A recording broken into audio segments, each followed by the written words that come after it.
It's actually really important for parents to be in tune to what their children are watching, what they're consuming on their phones with social media.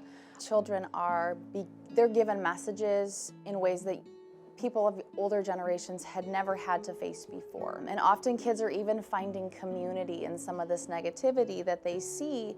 And because they find some sort of comfort in that, it's easy for them to engage. When you come across something that they are processing through their social media or any kind of technology, you sit down and have a conversation with them.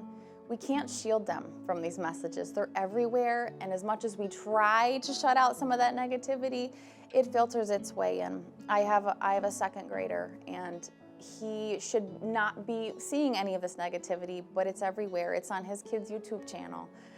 So when I see it come across the screen, I have to sit down and have conversations with him about the appropriateness of that. And if you know someone who's experiencing these types of emotions, or if you yourself are experiencing these types of emotions, this is what comes next. This is what you need to do. And often the first part of that is having a conversation with a trusted adult. And many kids aren't necessarily comfortable going to their parents first.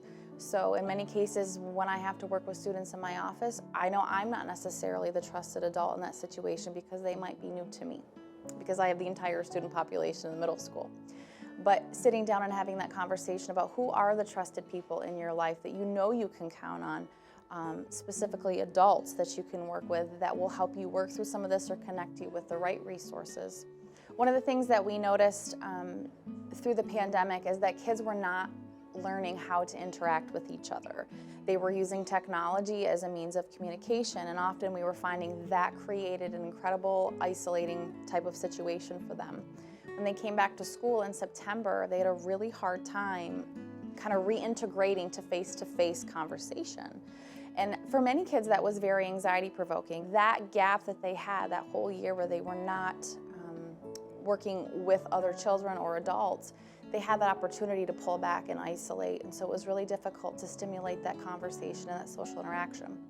So I know that as a school district, we try very hard to offer any kind of social interaction or physical activity that we can. So you'll notice the schools are really working hard to put protocols in place so that kids can play sports again, so that they can take field trips again, and they can have like a school dance or a prom or those types of situations, because we know how important it is for physical activity and social interaction to be able to offer kids the opportunity to pull themselves out of some sort of dark place that they might be in. It's really the key for them to feel connected to other individuals. And when they're missing that, we see there's a big toll that it takes on them.